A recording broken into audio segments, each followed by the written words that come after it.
Hi friends, வாங்க வணக்கம். எல்லோரும் என்ன பண்ணுறீங்க? சாப்பிட்டீங்களாப்பா? வெயில் பயங்கரமாக இருக்குது. அதிகமாக வெயிலுக்கு வராதிங்க. முடிஞ்ச அளவுக்கு வெயிலில் வந்தீங்கன்னா தலையில் துணி போட்டுக்கிட்டு வாங்க, இல்லைன்னா கொடை கிட போய் எதாவது பிடிச்சிட்டு வாங்க. அதுக்கேற்ற மாதிரி ஜில்லுன்னு ரொம்ப ஃப்ரிட்ஜ் ஐட்டமாக ஜில்லுன்னு எதுவும் குடிக்காதீங்க. பழ ஜூஸ் எதாவது குடிங்க. அது மாதிரி பார்த்திங்கன்னா இளநீர் குடிங்க. காசு போனாலும் பரவாயில்ல, இளநீர் குடிங்க, ரொம்ப நல்லது. வேறு எதுவும் ஃப்ரிட்ஜில் வைக்கிற ஐட்டம் அடிக்கடி ஃப்ரிட்ஜு உங்கள் வீட்டில் இருந்ததுனாக்கா எடுத்து ஃப்ரிட்ஜில் இருக்கிற பொருள் அதிகம் சாப்பிடாதீங்க. அது ஃப்ரிட்ஜில் இருக்கிற பொருளே வந்துட்டு ரொம்ப ஹீட்டான பொருள். அப்புறம் மஞ்சக்காமாலை வர ஸ்டார்ட் ஆகும். வேணாம், அது மாதிரி செய்யாதீங்க. ஃப்ரிட்ஜு பொருளை முடிஞ்ச அளவுக்கு யூஸ் பண்ணாமல் பார்த்துக்கோங்க. அது அதிகமாக யூஸ் பண்ணக்கூடாது. எனக்கு சொன்னாங்க அது மாதிரி. அதனால் எனக்கு தெரிஞ்சது நான் உங்களுக்கு சொல்கிறேன். இன்றைக்கி நம்ம என்ன பார்க்க போகிறோம் அப்படின்னா, பாருங்கள், இது வந்து நான் மிளகு ஜீரகமும் காய வச்சு பொடியாக அரைச்சி வச்சுக்கிட்டேன் ரசத்துக்கு போடுறதுக்கு. நம்ம வந்து திடீர்னு மழையாக இருந்ததுனாக்கா போயிட்டு அம்மியில் நுணுக்க வேண்டிய அவசியம் இல்லை. இந்த இவ்வளோ தூள் தேவைப்படுதுன்னா அந்த தூளுக்காக போய் மிக்ஸி எடுக்கணும்னு அவசியம் இல்லை. மிளகும் ஜீரகமும் காய வச்சு நல்லா நைஸாக அரைச்சி, இங்கே பாருங்கள், ரொம்ப நைஸாக வேணால் கொஞ்சம் பொறன்னு அரைச்சி வச்சுக்கிட்டு ரசம் வைக்கும்போது டக்குன்னு நம்ம மட்டுக்கு தூளை போட்டு பூண்டு நசுக்கி போட்டு புளி கரைச்சி விட்டு ரசம் வைக்க போகிறோம் இல்லைங்களா. ரொம்ப இது வந்து பொடியாக அரைச்சி வச்சுக்கணும், நமக்கு கொஞ்சம் ஹெல்ப்பாக இருக்கும். அடுத்தது வந்து மிளகு தனியாக வச்சுக்கோங்க. ஏன்னா வெண்பொங்கலுக்கு போடலாம், இல்லை இன்னும் வேறு ஏதாவது போடுற மாதிரினா மிளகு ஆகும். மிளகும் கொஞ்சம் தனியாக வச்சுக்கோங்க. அதேமாரி ஜீரகமும் வந்து தனியாக வச்சுக்கோங்க. ஏதாவது ஒன்று தனியாக ஜீரகம் போடணும். இல்லை பருப்பு வேகப்பட்டோம்னா சாம்பார் வச்சோம்னா அதில் கொஞ்சம் போடுவோம் ஜீரகம். அதனால் ஜீரகமும் தனியாக வச்சுருப்போம், மிளகும் தனியாக வச்சுருக்கோம். இது பார்த்திங்கன்னா பெப்பர் தூள். நம்ம இப்போ மெயினாக வந்து எதுக்காக வீடியோ போடுறோன்னா இந்த பெப்பர் தூளுக்காக தான். இந்த பெப்பர் தூள் வந்து பார்த்திங்கன்னா பாருங்கள், இந்த மிளகு வந்து நல்லா வெயிலில் காய வச்சு மிக்சியில் போட்டு நைஸாக அடித்தது பாருங்கள்.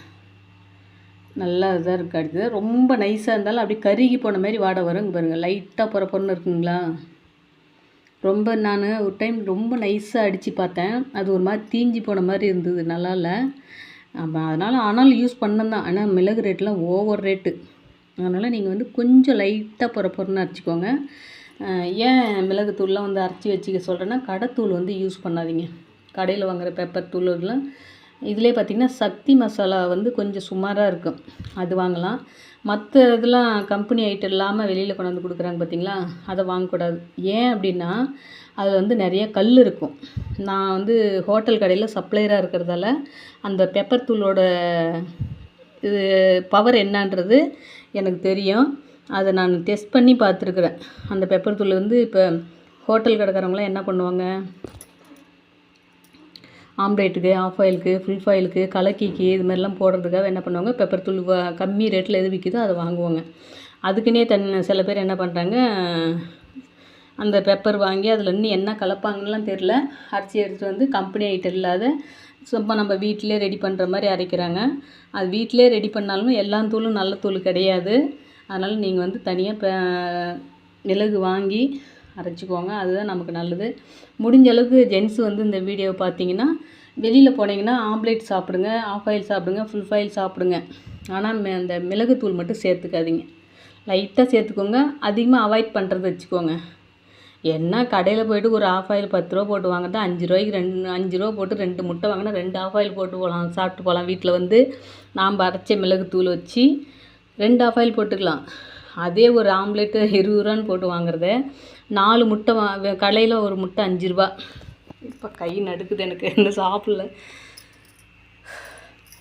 அப்புறம் பார்த்திங்கன்னா 4 முட்டை வாங்கினா, ஒரு முட்டை 5 ரூபான்னு கணக்கு பண்ணால் 4 முட்டை வாங்கினா 4 ஆம்லேட் வரும். வீட்டில் போட்டுக்கலாம். நம்ம வீட்டில் இருக்கிறவங்க எல்லோரும் இப்போ கடைக்கு போனீங்கன்னா மேக்ஸிமம் ஆம்லேட் சாப்பிட்றதுக்காக கடைக்கு போகிறதில்ல. இது வந்து மற்றவங்களுக்காகலாம் நான் சொல்ல கிடையாது. எனக்கு தெரிஞ்சு ஒரு நல்ல டிப்ஸு சொல்கிறேன். இது யாருக்கும் பாதிக்கணும் அப்படிங்கிறதுக்காகலாம் கிடையாது. முடிஞ்ச அளவுக்கு மனசை கட்டுப்படுத்திட்டு வாங்க. ஆம்லேட் வெளியில் சாப்பிடாதீங்க. ஒரு ஆம்லேட் ஒன்று 20 ரூபா. 4 முட்டை வாங்கினா 4 ஆம்லேட்டு. நம்ம வீட்டில் நம்ம ஒய்ஃபு, நம்ம குழந்தைங்க எல்லாருமே 4 பேர் இருந்தீங்கன்னா 4 பேர் சாப்பிட்டுக்கலாம். சரிங்களா. அதேமாரி வீட்டிலனா நம்ம வீட்டில் அரைச்ச இந்த பெப்பர் தூள் யூஸ் பண்ணிக்கலாம். உடம்புக்கு ஆபத்து இல்லாதது. அதுக்காக தான் நான் வந்து வெளியில் ஆம்லேட் சாப்பிடாதீங்கன்னு சொன்னேன். இருந்தாலும் ரெகுலராக நிறைய பேர் சாப்பிட்றாங்க. முடிஞ்ச அளவுக்கு கொஞ்சம் கொஞ்சமாக இந்த வீடியோவை பார்க்குறவங்க கொஞ்சம் கம்மி பண்ணிக்கோங்க. வெளியில் ஆம்லேட் சாப்பிட்றது. ஆம்லேட் சாப்பிடுங்க. இப்போ காசு போனாலும் போய் போகுது. ஆனால் பெப்பர் தூள் யூஸ் பண்ணாதீங்க. கல் இருக்குது. உங்களுக்கு வந்து பெண்களுக்கு வந்து அதிகமாக கல் தங்கிறதுக்கு வாய்ப்பு இல்லை. ஆண்களுக்கு வந்து கல் தங்கும். அதனால் அந்த பெப்பர் தூளில் பார்த்திங்கன்னா கல் இருக்குது. இதை நான் ஏன் சொல்கிறேன்னா, நான் வந்து ரோட்டோர கடையில் ஒரு கடையில் சில்லி வாங்கிட்டு போனேன். சிக்கன் சில்லி வாங்கிட்டு போனால் அதில் இந்த தம்பி பெப்பர் போட்டு கட்டி கொடுத்தா. அப்படி வீட்டில் எடுத்துகிட்டு போய் அந்த சில்லி சாப்பிட்டா ரைஸ் கூட தான் சாப்பிட்றேன். சில்லி சாப்பிட்டா வாயிலே வைக்க முடியல. கல் மரங்குது. சரி என்னடா இது இப்படி இருக்குதே, என்ன ஆச்சுன்னு தெரியல. அப்போ நானாக யோசனை பண்ணி பெப்பர் போட்டிருக்காங்கல்ல, அந்த பெப்பரில் இருக்க மாட்டேங்குது கல் அப்படின்ட்டு திரும்ப நான் வேலை செய்கிற கடையில் பெப்பர் இது இப்போ நான் ரீசெண்டாக இப்போ செய்கிற கடை, இப்போ பாப்பாவுக்கு பிரசவத்துக்கு வந்திருக்கேன் பார்த்திங்களா, இப்போ செஞ்சிட்டு இருந்த கடையில் வந்து எப்படி பண்ணாங்கன்னா, பெப்பர் வந்து வெளியே வாங்க மாட்டாங்க. மிளகு வாங்கி, உண்மையாகவே சொல்கிறேன், இப்போ நான் சைவ ஹோட்டலில் ஒர்க் பண்ணுறேன். அது நம்ம நண்பர்கள் எல்லாருக்குமே தெரியும். அங்கே வந்து பெப்பர் வந்து வெளியில் வாங்க மாட்டாங்க. இதுமாதிரி மிளகு வாங்கி அரைச்சி வச்சுப்பாங்க. ஏன்னா சைவ ஹோட்டல்ன்றதால ஃப்ரைட் ரைஸுக்கு மட்டும்தான் இதை பெப்பர் போடுவாங்க. அதனால் வந்து வெளியில் வாங்க மாட்டாங்க. அதனால் வாங்கி தான் அரைச்சிப்பாங்க. கடை தூள் கிடையாது.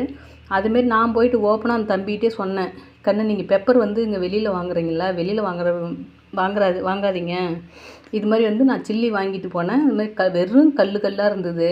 அதனால் நான் சில்லியை சாப்பிடவே இல்லை, கொட்டிட்டேன். அதனால் நீங்கள் வந்து இது நமக்குன்றதால பிரச்சனை இல்லைன்னு அடுத்த ஜென்ட்ஸ் எல்லாம் நிறைய பேர் சாப்பிடுவாங்கள்ல, அவங்களுக்குலாம் வந்துட்டு கல் போகும்ல. அதனால் வேண்டாம் சாமி, நீங்கள் முடிஞ்ச அளவுக்கு மிளகு வாங்கி அரைச்சிக்கோங்க. கொஞ்சமாக கொடுக்கணும். இவ்வளோ கொடுக்குறத இவ்வளோ கொடுத்தா கிடக்குது, அவ்வளோதான். இப்போ பெப்பர் தூள் வந்து கடையில் வாங்குறது நீங்கள் எவ்வளோ கொடுப்பீங்க அப்படின்னா, அதே கம்மி பண்ணிவிட்டு இவ்வளோ கொடுங்க, அதில் பாதி கொடுங்க போதும்.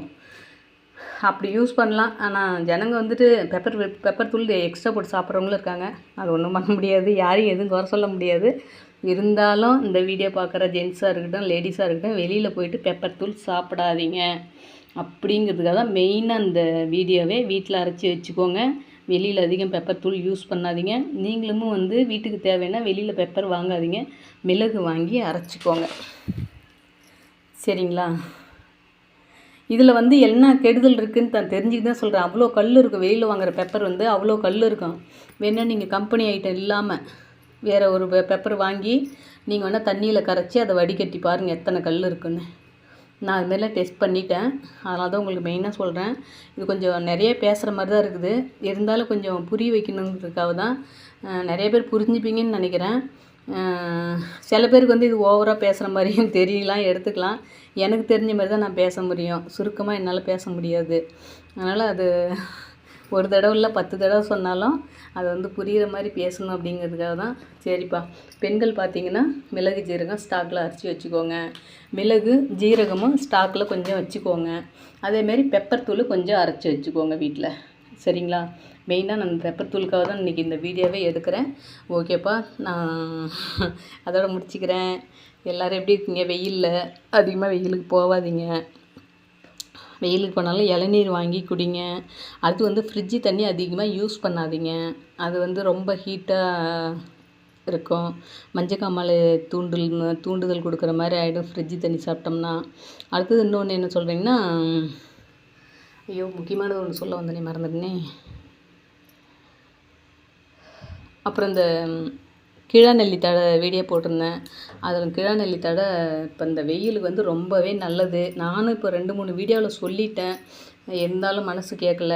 நீங்களும் சாப்பிடுங்க. கிழாநெல்லி தழை ஒரு 15 நாளைக்கு ஒருக்க பறிச்சிட்டு வந்து அம்மியில் வச்சு நைஸாக அரைச்சி, இல்லை மிக்சியில் போட்டு நைஸாக அரைச்சி பாலோடு கலந்து வீட்டில் எத்தனை பேர் இருக்கீங்களோ அத்தனை பேர், குழந்தைங்களுக்கு வந்து 5 வயசு குழந்தைக்கு மேலே கொடுங்க. பாலில் கலந்து கொஞ்சம் ஊற்றி விடுங்க. கசப்பாக தான் இருக்கும், பரவாயில்ல, அட்ஜஸ்ட் பண்ணிக்கோங்க. அழுதாலும் பரவாயில்ல, ஊற்றி விட்டுருங்க. நீங்களும் குடிங்க. பெரியவங்களாக நீங்களும் குடிங்க. அதிகமாக வந்து அப்புறம் இந்த வேர்வையோடு வரீங்க பார்த்தீங்களா, இங்கேருந்து போயிட்டு வேர்வையோடு வந்துட்டு அந்த வேர்வையோடு போயிட்டு குளிக்காதீங்க. சரிங்களா? வேர்வையோடு பச்சை தண்ணி ஊற்றக்கூடாது. நல்ல ஃபேன் காற்றுல உட்காந்து அந்த வேர்வையை அடக்கிக்கிட்டு அதுக்கப்புறம் போய் குளிங்க. அது வந்து வேர்வையோடு போயிட்டு குளிக்கும்போது உடம்புக்கு ரொம்பவே ஆபத்து. சரிப்பா, சரி, இதோடு முடிச்சுக்கிறேன். பாய்.